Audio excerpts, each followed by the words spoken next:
Money Mastery Code. Discover how you can use these 10 answers to financial independence so that you can make your own journey more profitable.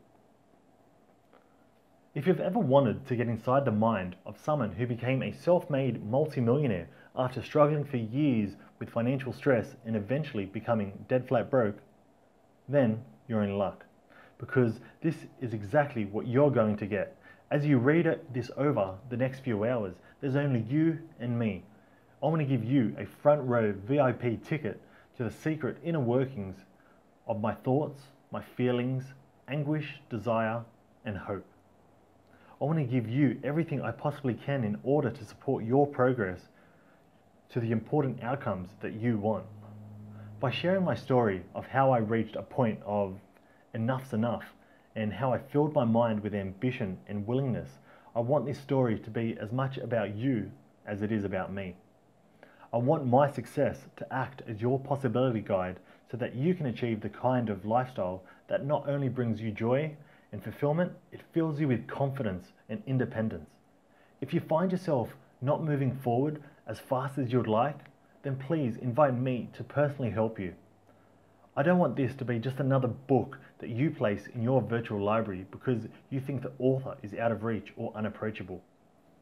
I'm the exact opposite, and I'll give you all the support that you want. For several hours a week, I'm online sharing ideas with people from all over the world. I'm answering questions, offering guidance, presenting information, supporting breakthroughs, and using my experience to benefit people such as yourself. What you're about to read is a deeply personal account of financial transformation. But I don't want you to see this as simply a list of my achievements. I want you to read everything as a series of possibilities for you in your financial transformation so you can experience just as I have. So let's begin here, and we'll worry about how I might support your progress a little later. The transformative story you're about to read is really a series of mini chapters prompted by the top 10 questions put to me over the past 20 years. These questions are based on the following. How did you get started? How do you keep focused? What does it take to become a self-made multi-millionaire? How did you deal with the negativity from your friends and family? What are the pitfalls and the mistakes to avoid on the path to becoming a millionaire? How did you become a multi-millionaire? How do you get the most satisfaction from your day when you can do anything that you want? What is the most effective vehicle for wealth creation for me? How can I overcome my own self-limiting beliefs? How can I get to where you are?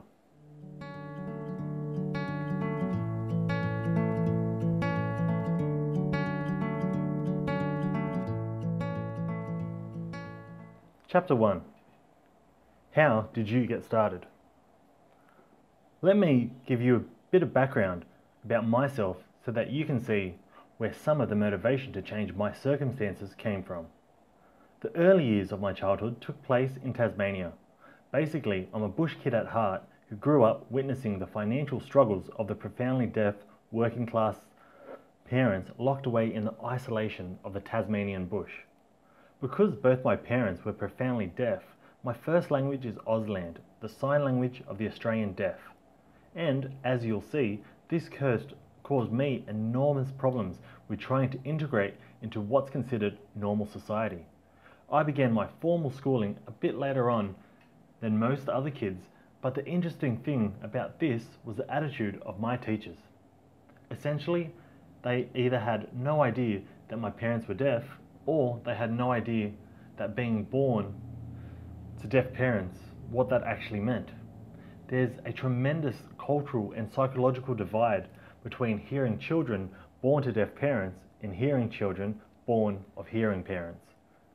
Basically, my teachers expected me to behave like all the other kids.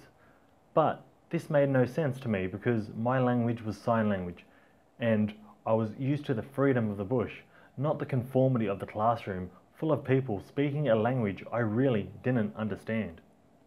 So my early schooling was more about survival than true learning. In the early Catholic education system, if you didn't behave like the other kids, You were singled out and you were made an example of. My first introduction to the willow cane was in grade 1, and this seemed to set the agenda for the rest of my schooling days. A cane, a stick, a strap, or a rubber tire rim coming down across my hands or being whipped around the bottom of my legs were constant reminders that I didn't fit in. Some say that it was ill treatment by the teachers and the religious order, but I think it was just a sign of the times and my teachers were doing what they thought or felt was the best. Around the age of 8, my family moved to Victoria, a state on the mainland of Australia. Although my early teenage years, the same punishment patterns I had experienced as a child continued in other schools. Eventually, it became the trigger to leave school and seek my own way forward. And this is where my story becomes like so many others. Get a job, work hard, behave yourself, and society promises that everything will be all right. So for 25 years, I followed this pattern, only to end up feeling as though I had no purpose other than being a workhorse. Not only was I feeling unrewarded for all my labor, I simply couldn't keep up with the rising costs, and finally there was a straw that broke the camel's back and I found myself dead flat broke. But more on this a little later. The interesting aspect of sign language is that it's rather black and white. It's a rather black and white language, or at least it was to me when I was growing up. There wasn't any shades of grey and there wasn't any conceptual or abstract capacity for thought in my early language. Everything was pretty clear. Things were either right or wrong. They were good or bad. They were black or white. Even though my childhood was difficult, I feel extremely blessed for it. I feel as though I've always had the ability to make decisive choices. I felt as though I was always following some sort of internal compass that wasn't necessarily about what was being demanded of me. I never felt a compulsion to sit in the middle of the ground of indecision saying, will I or won't I? Not that my decisions were logical or well thought out or anything like that. They were all pretty much feeling based. Going against the grain often felt more right than wrong to me. After leaving school, I spent 9 years in the military until age 26. I knocked around for a bit until I decided to become a potter at the age of 32. By age 40, I was running a pottery class, which is how I ended up in Kalgoorlie, a gold mining town in Western Australia. I loved what I was doing, but it was backbreaking work and being a potter didn't bring in much cash. One year, my debts were greater than my ability to generate income, and that's the straw that broke the camel's back. Not only this, I didn't have a clue as how to reverse this situation. Enough's enough. It suddenly dawned on me that if I kept doing the same things over and over again, dwindling finances and increasing costs were going to be the norm for the rest of my life.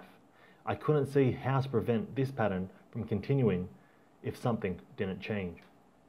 In 1992, now aged 40, I was invited to display my artwork at the 1994 Festival of Perth Visual Arts Exhibition at the Crafts Council of Western Australia. With high expectations of making 20 to 30,000 by selling my work, I began beavering away for 2 years to reproduce 44 pieces for the exhibition. By exhibition close, I had only made 4,500 in sales, 1/3 of which had to go to the gallery in commissions and 1/3 to the taxman. I walked away with only $1,500 in my hand. This amount didn't even cover the cost of clay that I had used in my sculptural works. The tipping point had an immediate impact on me. As an artist, I felt as though I was a beggar. I never, ever wanted to feel that way again, ever. Never before was I dead flat broke, or so low as I was in that moment.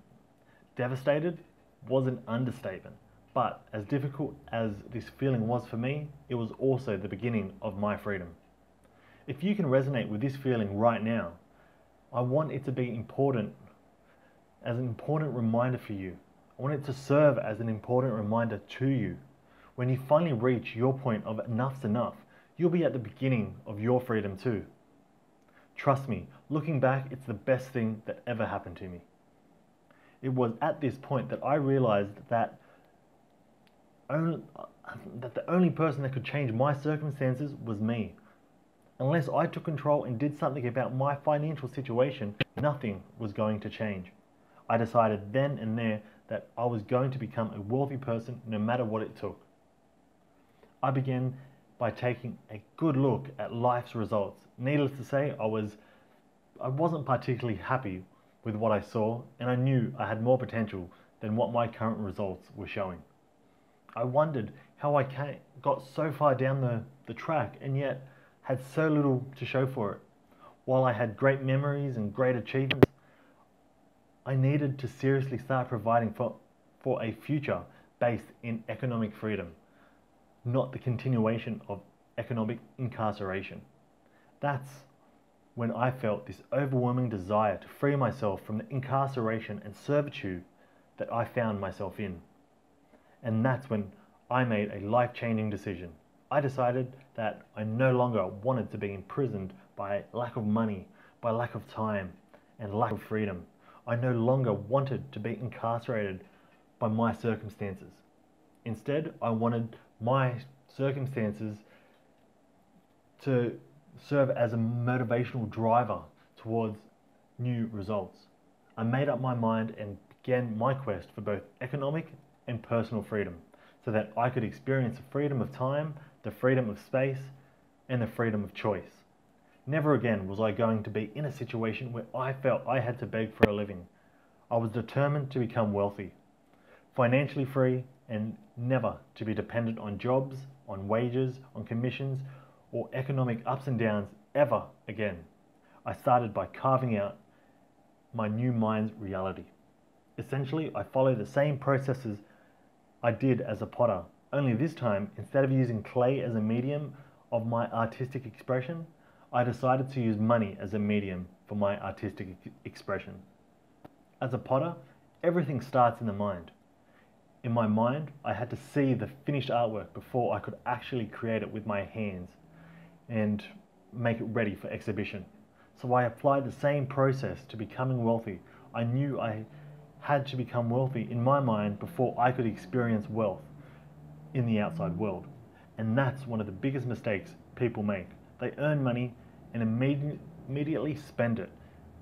It's the experience of spending that derives satisfaction, but it's only momentary satisfaction. Then they need to go back to work and earn and spend again. If they spend more, then they earn, then they borrow on a credit card and spend money they have yet to earn. They never become wealthy on the inside because they're always trying to emulate it on the outside. I knew that if I couldn't exist as a wealthy person in my own mind first, there was no way I was going to be able to experience wealth and freedom in my external environment. So I made a decision. And in that moment, I became financially free in my mind. I thought financial freedom into my mind's reality first. The transformation was almost instant. I took on the identity of a wealthy person in my mind. This image was as real as anything I could ever make as a potter or anything I experienced as a child in the Tasmanian bush. Making this initial decision was the single most important step of my whole journey to becoming a millionaire. I was very clear about what financial freedom meant to me. To me, it was all about having control over my time. It meant not having to compromise any choices I might make simply because I couldn't afford them. It meant not exchanging my time and my labor for money by doing stuff that I no longer wanted to do. It meant no longer fearing the consequences of having made a decision to leave my old world behind so I could enter a new world of possibilities. Until you no longer fear the consequences of moving forward, until you are no longer affected by what other people think of you or say about you, until you no longer fear the obstacles and the challenges that you must overcome in carrying out your decision, there is no forward movement. You are still at the stage of desire, and your possibilities still exist, but there is no decision. And when there is no decision, there is no freedom, just a continuation of circumstances you're currently experiencing. When a decision is truly made, there is no turning back. There is no ifs, buts, or maybes. After reaching a point of enough's enough, my decision was easy because of what I had been doing up until this point was not getting me the results that I truly wanted. I totally accepted that I had to do things differently to change my thoughts, my feelings, and my psychology in order to change the results that I was getting. When I made the decision to become a millionaire, in my mind, I was instantly a millionaire.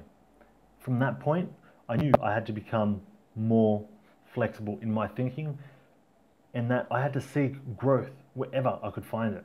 I knew that I had to step outside my comfort zone, but I was okay with that because all growth I was seeking was in my expansion zone, not my comfort zone.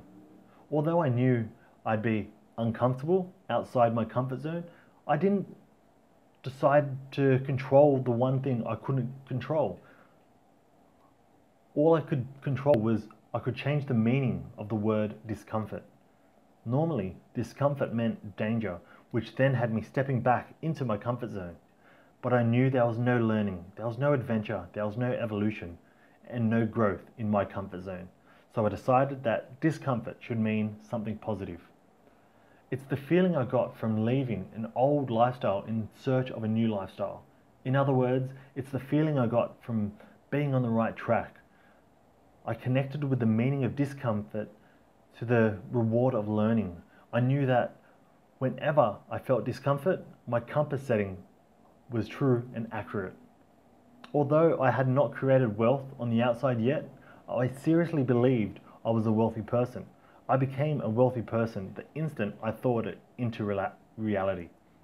The point I'm making is that in an instant, I decided that I had already achieved what I wanted to achieve. By working this thought into my subconscious mind, I had already achieved everything that I wanted. There wasn't any conflict in my new image of myself. There was no monkey mind chatter telling me that I was stupid or that I didn't know what I was doing. This was the first part of self-made wealth, and if you don't make it this far, you won't make it any further. So on a mental level, I truly believed with my whole heart and my whole soul that I had already achieved what I wanted to achieve. Part 2 of the process fell into place when I started to feel the reality of my new sense of self. I thought my new image into reality first, then I felt it into reality second. After this process was completed, I began working on my physical reality by reading as many wealth creation books as I could because that's all I could afford. I started out with a logic suggesting that if others could become rich, then why couldn't I? Up until this time, I was definitely not a big reader. In fact, I could count the number of books I'd read on one hand. My early attempts at creating wealth were not successful, and in fact, I failed many times at share trading. However, I had a couple of qualities which definitely made my journey more doable, and one of them is the stubbornness, and the other is my belief in the powers of self-efficacy. I started with the belief that there were no set of circumstances, challenging times, or painful lessons that were going to make me give up. Once I set my mind on something, I stubbornly targeted it with a laser beam focus. I reasoned away my early failures as just the price of learning, the price of entry to such a much bigger prize. I continued reading and listening to everything I could. I became hungry for information and I learned from everybody who was willing to teach me. I attended seminars on any financial subject. I listened to recordings and I spoke to as many interesting self-made people as I could. The best people were those I could personally interact with because they allowed me to ask lots of questions, and the answers they gave made sense for the stage I was at on my personal journey. Something then fell into place. I started to see patterns in my own money behavior and in the money behavior of others. This pattern led to the discovery of the money code patterns, and it was this one discovery that allowed me to break through my previous money limits. If you don't make this discovery, just like millions of others, you remain glued to the work stress, not enough time, not enough money treadmill. Over and over, I practiced each step of the jigsaw that I was learning, and 3.8 years later, my physical reality followed my mental and emotional reality because I had achieved my first $1 million experience. And that's how it all started.